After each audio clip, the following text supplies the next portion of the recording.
시간이 되었습니다. 저는 첫날도 말씀을 드렸지만 선한 청지교회에 꼭 한번 와보고 싶었는데 이렇게 와서 말씀을 전하게 되니까 너무 기쁩니다. 성병주 목사님하고 참 좋은 교제를 나눠서 감사하고요. 또 선한 청지교회는 우리 교단에서 상당히 건강한 교회로 알려져 있습니다.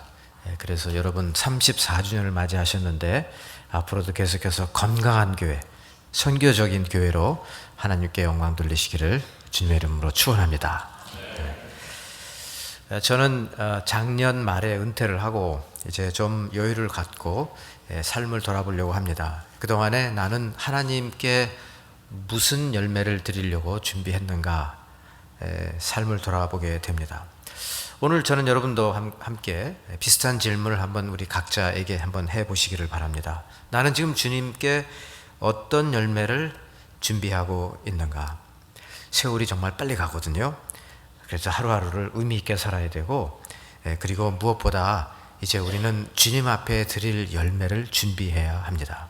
그래서 저는 여러분 오늘 요한복음 15장을 중심으로 해서 우리가 성경에 나와 있는 우리 열매 맺는 성도들에 대한 아주 중요한 원리가 몇 가지가 있습니다. 이것을 함께 나누고 또 우리의 삶을 점검해 볼 수 있기를 바랍니다. 우리가 읽지는 않았지만 요한복음 15장 16절 말씀을 한번 스크린에서 함께 한 목소리로 읽으시겠습니다. 너희가 시작. 너희가 나를 택한 것이 아니요 내가 너희를 택하여 세웠나니 이는 너희로 가서 열매를 맺게 하고 또 너희 열매가 항상 있게 하여 내 이름으로 아버지께 무엇을 구하든지 다 받게 하려 함이라. 아멘. 제일 중요한 원리, 첫 번째 원리는요, 우리가 주님을 선택한 것이 아니라 주님이 우리를 선택하셨다는 것입니다. 이 신앙생활을 오래 하면 오래 할수록 이 오묘한 진리에 우리가 무릎을 꿇지 않을 수가 없습니다. 처음에는 잘 모르고 내가 여러 그 인생의 갈 길이 있었지만 나는 결국은 예수를 믿어야 된다라고 여러 판단 끝에 나의 지혜를 총동원해서 내가 예수를 믿게 되었다라고 착각할지 모르겠어요. 그런데 신앙생활을 깊이 하시는 분들은 절대로 그렇게 생각하지 않습니다. 내가 예수님을 찾아서 먼저 손을 내민 것이 아니라 주님께서 주님의 손을 나에게 건네주신 것입니다. 그래서 나를 따라오너라 말씀하셨기 때문에, 나를 택하셨기 때문에 내가 주님을 따르게 된 것입니다. 여러분 믿으십니까?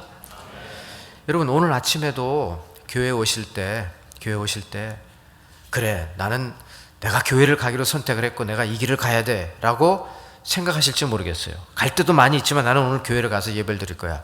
근데 여러분, 내가 그런 결론을 내리기 전에, 그런 결단을 내리기 전에 먼저 내 마음속에 주님께서 그런 마음을 주셨다는 겁니다.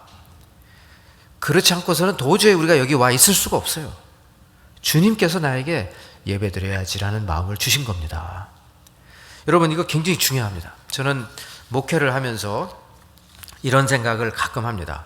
왜 그 세상의 그 많은 목회자들이 다 신학을 공부할 때는 나름대로 다 주님께 정말 내 삶을 다 바치겠다라고 헌신하겠다고 하고 일단 그 길을 들어섰는데 왜 어떤 사람은 도중에 하차를 하는가 하면, 어떤 사람은 도중에 변질이 되기도 하고, 또 어떤 사람은 그냥 마지못해서 언제 끝나나 억지로 그 길을 달려가는 사람도 있지 않는가 하면, 반면에 정말 그 분의 마지막 모습까지도 본받을 만하다, 정말 신실하게 주를 위해서 모든 것을 다 쏟아부었다라는 이런 신실한 목회자들, 저는 그래서 늘 이런 질문을 했습니다. 같은 예수를 믿고 같이 헌신을 했다고 했는데, 여러분 성도도 마찬가지죠. 같이 예수를 믿는다고 했는데 왜 어떤 분은 마지막까지의 모습이 아름답고 끝까지 주님을 위해서 선한 싸움을 싸우고 믿음을 지키고 달려갈 길을 달려갔는데 왜 어떤 사람은 그렇게 못하느냐는 것입니다. 제가 목회자 중에서 귀감이 되는 장로교회 선배 목사님을 꼽으라 그러면 저는 한경직 목사님이 떠오릅니다. 맞아, 이런 분은 마지막까지 최선을 다해서 정말 주님 사랑하면서 섬긴 분이다. 그 서울 영락교회 시작하신 분입니다. 만일 여러분 성결교단에서는 그럼 어떤 정말 추앙받을 만한 그런 목사님은 누굽니까? 라는 질문에 제가 몇 년 전에 이분이 쓴 자서전을 읽었습니다. 목적이 분명하면 길은 열린다라는 책을 쓰신 신촌 성결교회를 심우하셨던 정경진 목사님에 대해서 제가 읽어봤습니다. 한경직 목사님도 그렇고 정경진 목사님도 그렇고요. 역시 끝까지 마지막까지 아름답게 달려간 분들의 공통점 중에 하나가 무엇이냐? 내가 주님을 택한 것이 아니라 주님이 나를 택하셨다는 아주 분명한 확고한 경험, 체험이 있었다는 것입니다. 이분이 이제 신학교를 졸업하고 전도사가 되어서 이제 마을 교회를 맡아서 하고 있을 때 이제 6.25가 터졌고요. 공산당 당원들이 막 몰려왔다는 겁니다. 제거 리스트의 넘버1 타겟이 이제 목회자입니다. 그래서 정진경 전사님을 끌고 산 위에 올라가서 이제 총살을 하려고 했던 것입니다. 끌고 올라갔습니다. 이마에 총을 대고 말입니다. 하나, 둘, 셋 하면은 탕 하는 소리와 함께 머리가 박살이 나는 그런 순간인 겁니다. 순간적으로 너무 당황을 했고 막 이제 눈을 감고 마치 사도행전에 나오는 스데반의 마지막 그 기도처럼 하나님 내 영혼을 받아주시옵소서, 이런 기도를 마지막으로 드리면서 말입니다. 집에 두고 온 아내와 어린 자식을 생각하니까 가슴이 미어지는 겁니다. 아, 이제 마지막이구나. 하나, 둘, 이제 총소리와 함께 나는 끝이구나 하는데 말입니다. 셋이라는 소리가 나오기 바로 전에 갑자기 하늘에서 웽 하면서 비행기가 날아가더라는 겁니다. 그러니까 이 총살을 하려고 했던 사람이 순간 방해를 받으니까 이게 뭐야 하면서 이렇게 보니까 미군 비행기가 날아가는 거예요. 화가 막 순간적으로 나니까 막 총으로 막 탕탕탕탕 막 쏜 겁니다. 어떻게 그걸 추락을 시키겠어요. 그냥 화풀이를 한 거겠죠. 그랬는데 비행기는 지나갔습니다. 숨을 거세게 몰아쉬면서 이제 니놈 차례다 하면서 하나, 둘, 셋, 나는 죽었구나 했는데 클릭 클릭 소리만 들리더라는 거예요. 우리 드라마를 많이 보신 분들 지금 무슨 사건이 일어나고 있는 것입니까? 총알이 다 떨어져 버렸어요. 총알이 다 떨어진 거예요. 그러니까 이 공산당원이 너 오늘 운이 되게 좋은 놈이다, 빨리 가라 이놈아 하면서 보내드리는 거예요. 근데 이 전도사님은 평생을 살면서 그 순간을 잊을 수가 없었다는 것입니다. 불과 1초 사이에 생명을 건진 거예요. 하나, 둘 하고 셋만 했으면 끝인데 순간 비행기가 웽 하고 나는 그 소리가 들렸다는 거죠. 하나님, 주위에 이미 많은 사람들이 죽었고요. 저도 그날 분명히 죽었어야 했을 텐데 하나님 왜 저를 살려주셨습니까? 왜 저를 택하셨습니까? 지금까지도 신학교를 가서 목사가 돼서 주의 종이 되고 주님을 섬기겠다는 그런 헌신은 이미 했지만 이런 사건을, 이런 체험을 하고 나니까 이제는 나의 삶이 내 것이 아니고 온전히 주님께 드려진 삶이라는 확신을 갖게 되었다는 것입니다. 이분이요, 성결교단에서는 정말 아주 존경받는 어르신입니다. 신촌 성결교회를 담임해서 잘 은퇴하셨을 뿐만 아니라 서울신학대학에서 많은 목회자들을 양성했고요. 인격적으로 월드비전 이사장을 하면서 어려운 사람들 많이 도와주셨고, 또 한국의 100주년 기념사업에 양화진을 만들고 막 이런 사업들을 할 때 그 중심에 서서 초교파 운동을 주도했던 분입니다. 한경직 목사님하고는 거의 삼촌 조카뻘인데도 이런 교계 모임에 나오시면 한경직 목사님이 늘 정말 대단한 사람이라고 칭찬을 했다는 거죠. 그게 정말 목회자다운 목회자였다라고 말할 수 있겠습니다. 자, 그 이유가 뭐냐 그러면 결국은요 이겁니다. 너희가 나를 택한 것이 아니라 내가 너희를 택했다는 것입니다. 여러분, 우리도 대단한 인물은 아니지만 그러나 하나님 눈에 보실 때에는 우리도 다 귀한 사람들입니다. 아멘? 하나님께서 우리를 다 택하셨어요. 자, 그러면 이런 질문을 해야 됩니다. 왜 택하셨냐는 거예요. 왜? 다시 우리 16절 말씀 다시 한번 화면에 한번 보시기 바랍니다. 너희가 나를 택한 것이 아니요 내가 너희를 택하여 세웠나니 이는 왜냐하면 너희로 가서 열매를 맺게 하고 또 너희 열매가 항상 있게 하여 나의 이름으로 무엇이든지 아버지께 구하면 내가 다 받게 해주겠다는 말씀입니다. 자, 그러니까 보십시오. 여기에 이제 두 번째 아주 중요한 원리가 담겨져 있습니다. 택함을 받았다는 그 분명한 확신을 갖고 있는 성도라면 이제는 왜 나를 부르셨는지에 대한 그 이유를 알고 있다. 그 이유는 바로 열매를 맺으라는 것입니다. 열매를 맺어라. 근데 열매를 맺는데 여기 보십시오. 열매를 맺게 하고 또 그 열매가 항상 있게 하라는 것입니다. 현재 진행 중이어야 되는 거예요. 죽을 때까지 현재 진행 중입니다. 우리는 내가 30년 전에 그 이전에 오래전에 예수 믿을 때 열매를 많이 맺었습니다. 그걸로 끝나는 게 아니고요. 지금 이 순간 주님 부르시는 마지막 순간까지 열매가 항상 있게 하여 라고 되어 있습니다. 그래서 주님과 나와의 이런 다이나믹한 관계 속에서 살아가라. 내 이름으로 아버지께 무엇을 구하든지 내가 다 받게 해주겠다. 여러분, 주님과 다이나믹한 관계를 갖고 있는 사람들은 엉뚱한 기도 제목을 올리지 않습니다. 나의 정욕대로 쓰기 위해서 기도 응답받지 않는 것을 올렸을 때 응답 안 해주셔요. 그러나 주님과 100% 다이나믹하게 같이 동행하는 사람이라면 주님의 마음을 알고 있기 때문에 주님 이거 정말 필요합니다. 이거 인도해 주세요 하면 주님께서 응답해 주신다는 겁니다. 왜 우리를 택하셨을까요? 왜 우리를 부르시고 택하셨을까요? 왜냐하면 가서 열매를 맺고 그 열매가 항상 있게 하기 위해서라는 것입니다. 그런데 아쉬운 것은 신앙생활을 그렇게 오래 했다고 해도요, 이 진리를 깨닫지 못한 신앙생활을 내 중심으로 하는, 좀 표현이 좀 그런데요, 이기적으로 하는 그런 성도들이 많아요. 생각보다 굉장히 많습니다. 이런 분들은 나 택함을 받았다, 할렐루야. 저 사람들은 택함을 못 받았다, 난 택함을 받았다. 그러므로 나는 구원을 받았다. 구원과 직결을 시킵니다. 그 다음에 난 구원 받았으니까 이제 나에게 남은 것은 천국 가는 것뿐이다, 이렇게 생각을 하세요. 택함이 구원이고 구원이 천국 가는 거예요. 그 외에 다른 것들이 없어요. 굉장히 잘못된 생각입니다. 선교학자 레슬리 뉴비긴이 이런 말을 했습니다. 우리가 택함을 받았다는 것은 특권을 누리기 위해서라는 게 아니에요. 그 이스라엘 민족이 선민 사상을 갖고 있었기 때문에 망한 겁니다. 이스라엘 민족은 하나님께서 택하셨다. 택했으니까 우리는 특권을 갖고 있다. 우리는 선택받은 민족이다. 선민 사상을 갖고 있었다는 거죠. 가나안 땅에 들어가서도 열방들을 보면서 우리만 자기 중심으로 살았던 것입니다.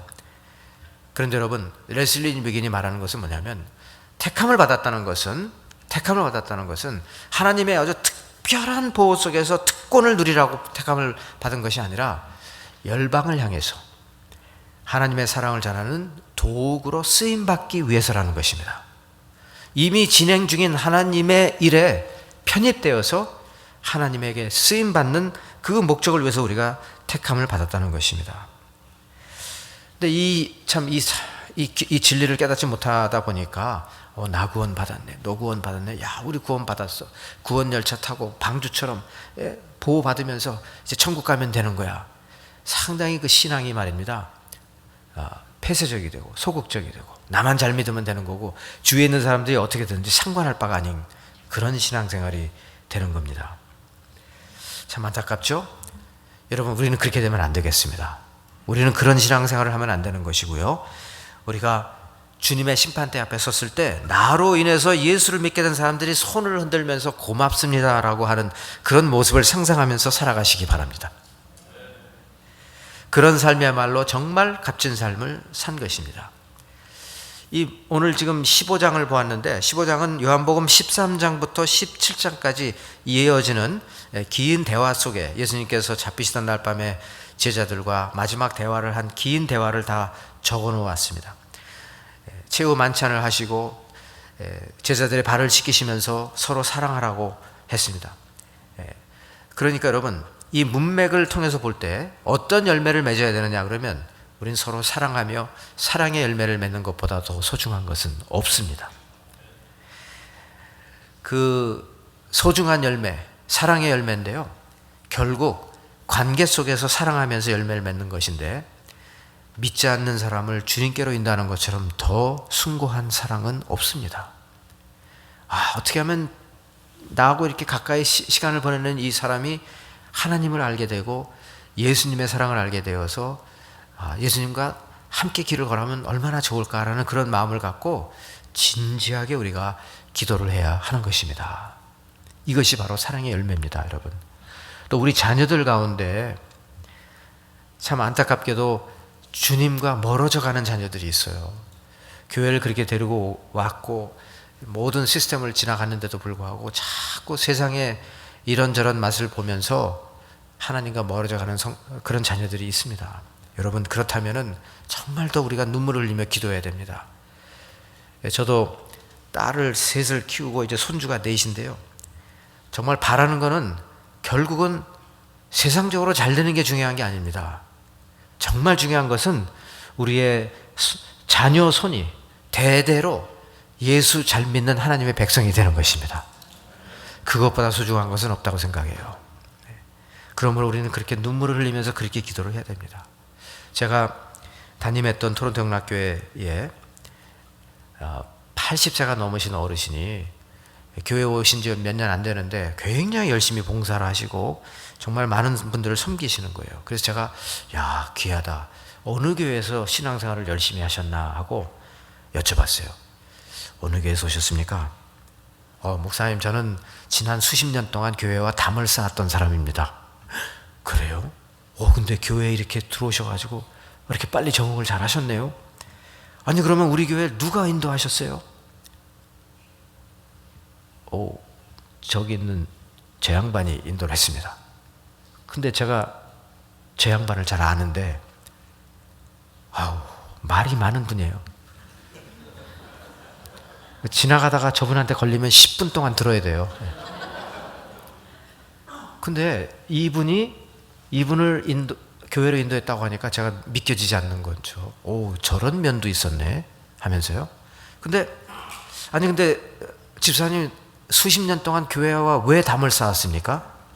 그랬더니 이분이 그래요. 이민 초기에 와서 보니까 교회에서 싸움을 하는데 무섭게 싸웁니다.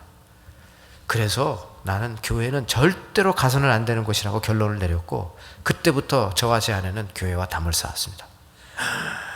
그런데 수십 년 만에 교회를 오게 됐는데 도대체 저분이 뭘 했길래 교회로 오셨습니까? 말도 마세요. 제 양반이 우리 세탁소에 매일 찾아왔습니다. 교회 가자고. 그래서 나는 교회 안 간다고 왜 말귀를 못 알아듣냐고 계속해서 말을 했는데 말귀를 못 알아듣더군요.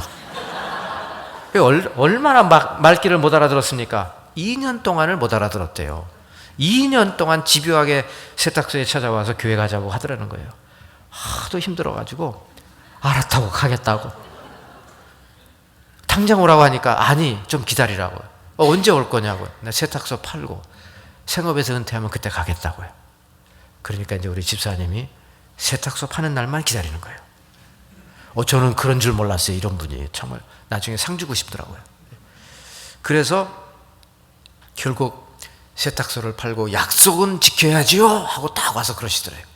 무슨 약속을 했는데요? 세탁소 팔면 나온다고 그랬잖아요.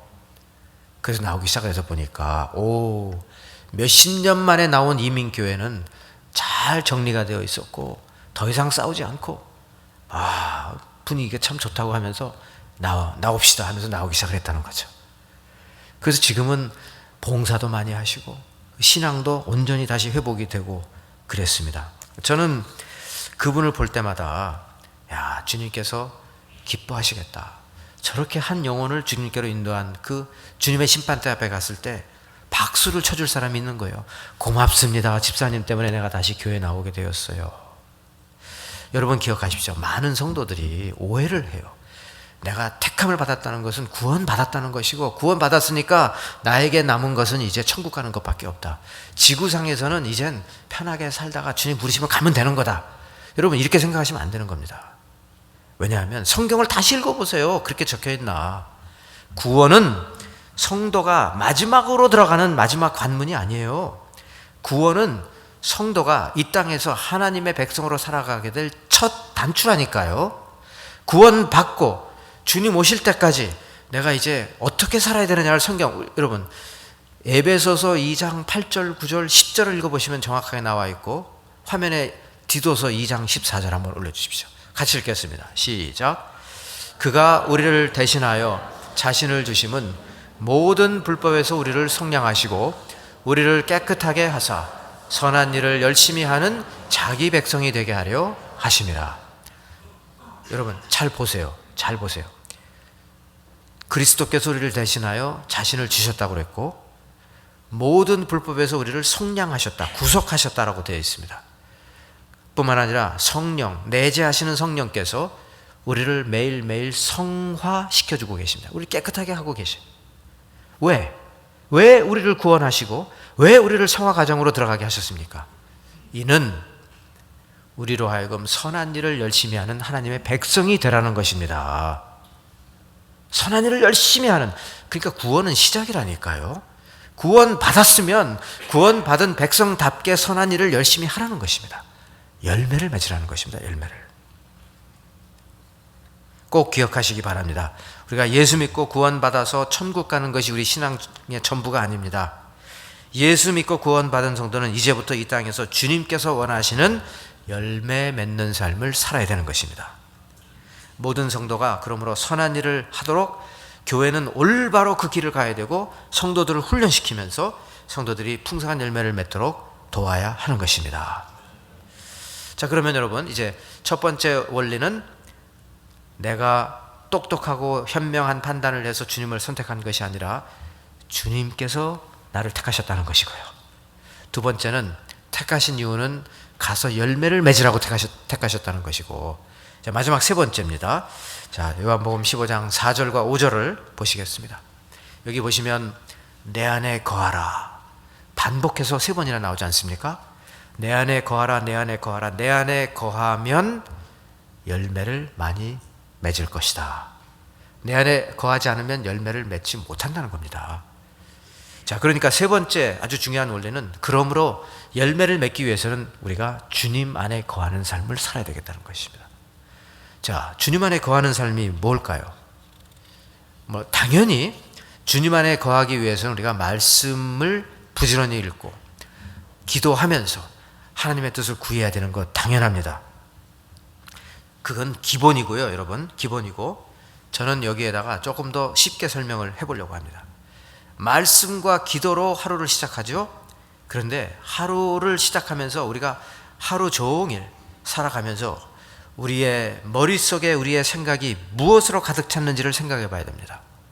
과연 주님의 생각으로 가득 찼는지, 우리의 마음속에 우리의 감정이 무엇으로 가득 차 있는지를 생각해야 됩니다. 주님의 감정으로 가득 차 있는지를 생각해야 됩니다. 주님 안에 거한다는 것은 주님의 생각으로 가득 차고 주님의 마음, 주님의 감정으로 가득 차는 것을 말하는 것입니다. 그렇게 되려고 내가 아침에 말씀 읽고 기도하고 하루를 시작하고 그렇게 살아야 되는 것입니다. 그런데 여러분, 나 오늘 성경 아침에 일어나서 한 장 읽었어, 기도도 했어, 이제 하루를 시작할 거야, 교회 와서 예배도 드렸어, 이제 점심을 이제 먹으러 가시지 않겠습니까? 그럼 이제 몇 분이 모여가지고 점심을 먹고 입을 열고 하는 말이, 이거 어떻게 해야 골프 스윙이 좋아지는 거야? 이거 어떻게 해야 그 세일 아이템을 제대로 찾아갈 수 있는 거야? 이거 어떻게 해야 이 가성비, 최고의 가성비로 좋은 여행을 갔다 올 수 있는 거야? 여러분, 만일 우리가 이런 얘기로 머리가 가득 차 있고 마음에 가득 차 있다면요, 과연 지금 우리가 주님 안에 거하고 있는가를 생각해 봐야 되는 겁니다. 아침에 말씀을 읽었으면 뭐합니까? 기도를 했으면 뭐합니까? 말씀 읽고 기도하고 난 시간 외에는 내 마음대로 생각하고 내 뜻대로 일을 하고 있다면요, 주님 안에 거하고 있다라고 자신 있게 말하기가 어렵습니다. 주님 안에 거한다는 것은 주님의 생각으로 가득하고 주님의 감정으로 가득한 하루를 살아가는 것을 말하는 것입니다. 주님 같으면 어떻게 하셨을까? 이런 생각을 하면서요. 그저 내가 살고 싶은 대로 살고 하고 싶은 일을 하는 내 마음대로의 인생이 아니고요. 우리의 주인은 예수님이십니다. 내가 가지고 있는 모든 것을 내 마음대로 쓸 수 있는 것이 아니고요. 우리에게 맡겨진 우리는 청지기일 뿐입니다. 이 땅에서 살아가는 동안 주님께서 주신 지혜로 가장 지혜롭게 이 물질들을 사용하면서 하나님께 영광을 돌리는 것이 우리에게 부르신 목적입니다. 여러분, 오해하지 말고 들으십시오. 제가 지금 누구를 비하하고 누구를 자꾸 이렇게 그런 목적으로 이 예화를 드는 게 아니고요. 이건 실제로 있었던 일입니다. 제가 30년 전에 토론토 영락교회 부목사로 있을 때 저희 교회에 부흥 강사로 오셨던 분이 본인이 이렇게 회개를 했습니다라고 간증한 내용이에요. 전혀 그분을 지금 깎아내리려고 하는 게 아닙니다. 한국의 유명한 김사만 목사님 이야기인데 이분이 그러시더라고요. 제가 한때는 주님 안에 거하지 못했습니다. 그러면서 설교를 하는 게 참 창피한 노릇이죠 하면서 이렇게 회개를 하시는 거예요. 여러분, 우리 설교를 맡은 목회자들은요, 토요일이 매우 부담스럽습니다. 어딜 가자고 하면 참 부담스러워요. 왜냐하면 거길 어딜 가자고 해서 가도 늘 머릿속에는 내일 설교를 이게 잘 해야 되는데 이런 생각이 드는 거예요. 그러니까 이제 원고를 다 작성을 해도 이거 좀 바꿀 데는 없을까? 또 들여다보고 그러는 거거든요. 또 기도하고. 근데 김상환 목사님은 내일 아침에 설교를 해야 되는데 토요일인데 설교에는 관심이 없는 목사님이었다는 거예요. 오직 바둑에 정신이 다 나간 겁니다. 토요일 저녁에도 바둑판이 막 이렇게 막 떠오르고 말입니다. 그랬다는 거죠. 주일 아침에 어떻게 원고를 작성했는지 어쨌든 작성을 하셔가지고 이분이 이제 설교를 쭉 하는데 보니까 바둑알이 보이더래요. 까만 머리는 까만알, 하얀 머리는 백알. 그래가지고 그 정도로 보이는 정도는 이해가 되겠는데 본인이 바둑을 두고 있더라는 거죠. 이렇게 하니까 아다리가 생기더라는 거예요. 그분이 순간적으로 놀래가지고 내가 지금 뭐 하고 있는 거지 지금? 아니, 일주일 내내 우리 성도들이 세상에 나가서 열심히 일하고 은혜 받겠다고 지금 그 말씀 붙잡고 한 주간 또 살겠다고 와서 지금 경청을 하고 있는데 너 지금 뭐 하고 있는 거냐? 라면서 막 강한 자책감이 오더라는 거예요. 그래서 이분이 하나님 앞에 깊이 회개하고 정말 회개하고 제가 다시는 그런 짓 안 하겠습니다 해서 그분의 목회 방향이 바뀌었다는 그런 간증을 제가 들은 적이 있습니다. 주님 안에 거한다는 것은 머릿속에 바둑이 가득 찬다는 게 아니에요. 그리고 오해하지 마세요. 제가 축구를 좋아하는데 머릿속에 축구로 가득한 사람 아닙니다. 주님의 마음으로 가득하도록 매일매일 노력하고 있습니다. 여러분도 그렇게 되시기를 바랍니다. 제가 올해 초에 일본 규슈섬을 갔습니다. 시골을 갔는데요, 사가현에 갔습니다. 거기서 목회하시는 일본 목사님하고 대화를 하는데 그분이 그러십니다. 일본 사람들 정말 예수를 안 믿습니다. 그렇게 전도를 해도 아주 안 믿습니다.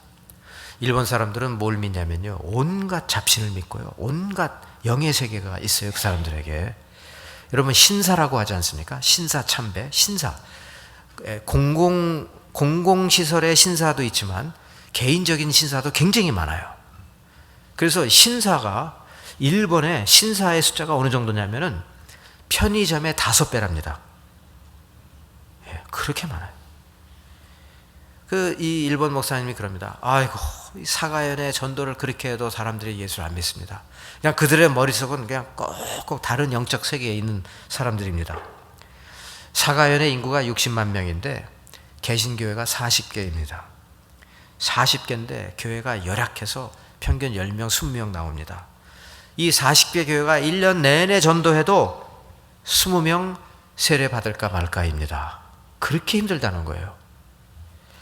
그래서 제가 사가현에서 기차를 타고 이렇게 쭉 가는데 기차가 쫙 달리는데 논밭이 이렇게 나오고 그 뒤쪽으로 이제 집들이 총총해서 이렇게 쭉 집들을 지나가는 겁니다. 기차 안에서 그 집들을 바라보면서 야, 주님은 이 땅을 바라보시면서 얼마나 답답해 하실까. 1억 4천만 명이나 되는 이 인구가 그렇게 예수를 안 믿고 끝까지 저렇게 저항을 하고 있으니 주님은 지금 어떤 마음을 가지셨을까. 일본 목사님께서 내년에도 좀 한 번 더 방문해 주실 거죠? 그러시는 거예요. 제가 일본말을 잘 못하는데요. 상관없다는 거죠. 와주기만 해도 큰 힘이 된다는 겁니다. 알았습니다. 가겠습니다. 그랬죠. 여러분,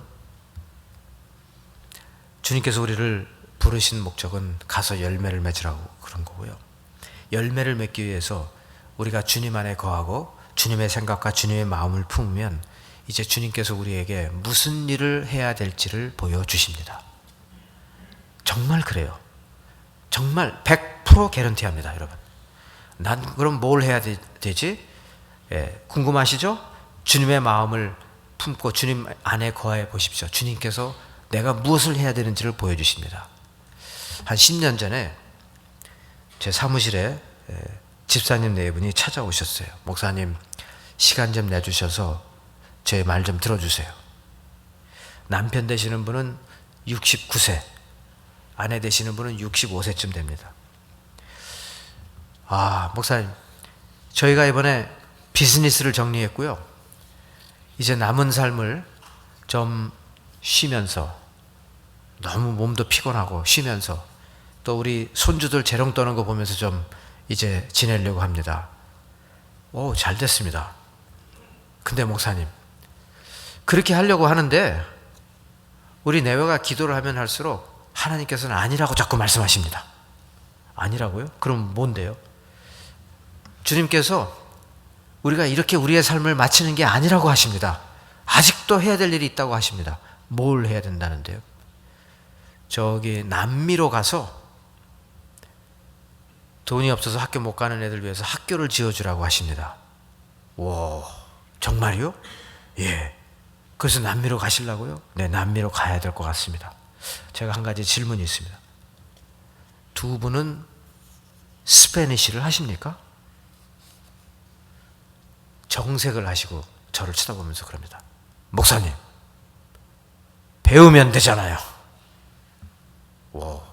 69세, 65세가 되신 분이 목사님 배우면 되지 않습니까? 제가 요즘 이제 저분들의 나이를 지나가고 있어요. 만 66세입니다. 엊그저께 성경 구절이 참 좋아서 읽고 나서 외우려고 했는데 안 외워져요. 몇 달을 수고해도 또 까먹을 것 같아요. 근데 그 연세가 되신 두 내외께서 배우면 되지 않겠습니까? 하는데 저는 깜짝 놀란 거예요. 그러면서 그럽니다. 목사님, 교회에 재정적으로 부담을 드리고 싶은 마음은 하나도 없는데 우리가 지금까지 번 돈으로 가서 선교할 건데, 그러나 교회의 관심과 기도를 받고 싶으니까 자비량으로 선교사 파송해 주십시오. 장로님들하고 대화를 했더니 그럼요, 우리가 해드려야죠. 자비량으로 파송을 해드렸어요. 뭘 하시는가 봤더니 코스타리카에 먼저 갑니다. 1년 동안 민박을 하면서, 현지인 집에서 민박을 하시면서 학원을 다니시더라고요. 스페니쉬 학원을.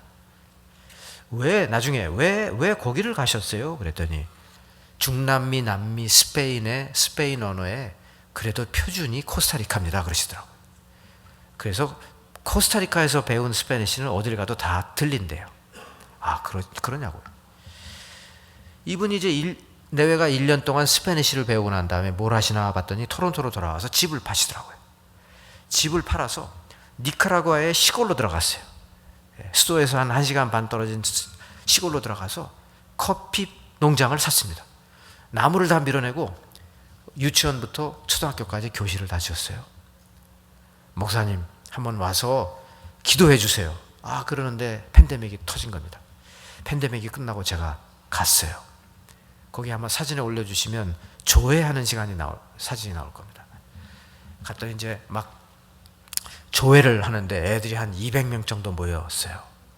제가 궁금했던 거는 이분들의 스페니쉬 실력이 어느 정도일까? 여자 선교사님이 먼저 아이들 다 모아놓고 조회 시간에 이제 뭐 스피치를 하시는 거예요. 근데 제가 시계를 딱 재보니까 20분이나 걸려요. 20분. 여러분, 새 언어를 배워서 20분 동안 말한다는 게 쉽지 않잖아요. 저는 스페니쉬를 잘 못하지만 들어보니까 발음도 not bad. 그리고 더욱더 결정적으로 중요한 거는 애들이 동시에 웃더라는 거예요. 뭔가 소통하고 있는 거예요 지금. 아, 대단하시다. 남자 선교사님이 이제 스페니쉬를 하시는데 아무래도 좀 남자분이니까 좀 느릴 수밖에 없죠. 그래도 다 소통을 하시는 거예요. 제가 나중에 두 분을 이렇게 질문이 정말 궁금한데요. 두 분이 스페니쉬 어느 정도 하세요? 그랬더니 그냥 뭐 하지요. 그냥 소통이 됩니다. 아니 근데 소통이 되겠죠. 그런데 그러면 관공서에 이렇게 다니면서 서류 넣고 뭐 굉장히 복잡한 일 많았겠죠. 허가 내고 말도 마세요. 하나 갖다 서류 집어넣으면 10가지 더 해오라고 그러고 아주 고생했습니다. 그럼 그때마다 통역관을 데리고 가시나요? 아니요. 그냥 우리가 가서 했습니다. 직접 대화를 하시면서 뭐 어쨌든 다 소통이 됐다는 거예요. 그러면 혹시 그런 일을 할 때 힘들면은 좀 이렇게 주머니에서 이렇게 살짝 돈을 이렇게 해서 이렇게 이런 것도 합니까? 그랬더니 우린 그런 거 안 했습니다. 처음부터 기도하고 하나님께 맡겼습니다. 그랬더니 처음에는 정말 더디게 이 사람들 일을 안 해주는데 우리는 절대로 그렇게 안 하는 선교사라는 걸 알고 나니까 그다음부터는 그냥 그대로 해줍니다. 근데 이게 나중에 몇 년 후에 가서요 아주 중요한 게 됐습니다. 니카라구아는 반미 국가거든요. 베네수엘라, 니카라구아, 또 쿠바 이런 데는 반미 성향이 깊고 친중, 친러 성향이 강해요. 얼마 전에 미국 선교사를 그냥 막 대대로 추방을 시킨 적이 있습니다. 그리고 친미 인사들을 다 추방시키고 그랬거든요. 그때 많은 선교단체들이 막 겁을 내고 그랬는데 이분들은 하나도 겁날 게 없는 거예요. 왜? 원칙대로 했으니까. 참 놀라운 것은 스페니쉬를 배워가지고 그걸 원칙대로 하셨다는 거예요.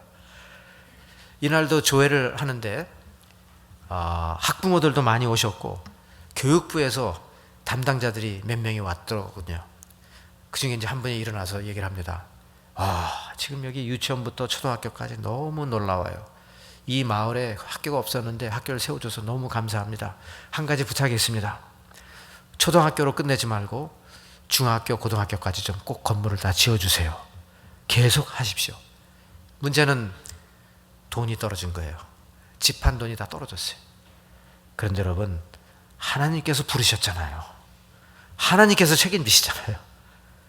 미국에 이민 온 어떤 분이 돈을 많이 버셨나 봐요. 이걸 어떻게 의미 있는 데다 어떻게 쓰면 좋을까 하고 파운데이션을 만들었는데 어느 날 유튜브로 이 학교를 보게 됐습니다. 그리고 우리가 지원하겠습니다 해서 중고등부 교실 다 짓고 강당 지금 계속 짓고 있어요. 이런 상황이 되었다고 해요. 물론 우리 손호정락교회도 2동을 짓는 데 도와드리긴 했습니다. 저는 지금도 잊혀지지가 않아요. 목사님, 배우면 되잖아요. 지금 저분 이제 연세가 남편이 79세고요. 아내가 75세입니다. 아내 되시는 분은 니카라구아 가시기 전에 암 투병하셨어요. 몸이 엄청 약하신 분이에요. 그런데 제가 가서 놀랐습니다. 새벽 4시부터 이분들의 하루 일과가 시작이 되고 저녁 늦은 시간까지 최선을 다해서 학생들을 사랑하고 주님께로 인도를 하고 그런 일을 하시더라고요. 토론토에서의 안정된 삶을 뒤로하고 자기 집을 팔아서 이제 그 땅에 자신을 묻을 생각을 하고 간 거죠. 여러분, 주님 앞에 드릴 어떤 열매를 준비하고 계십니까? 그리고 그 열매를 맺기 위해서 얼마나 진지하게 주님 안에 거하고 계십니까? 기도하겠습니다. 하나님, 이 말씀 붙잡고 주님께서 기뻐하시는 열매 맺는 삶을 살게 하여 주시옵소서. 우리 구주 예수 그리스도의 이름으로 감사하며 기도하옵나이다.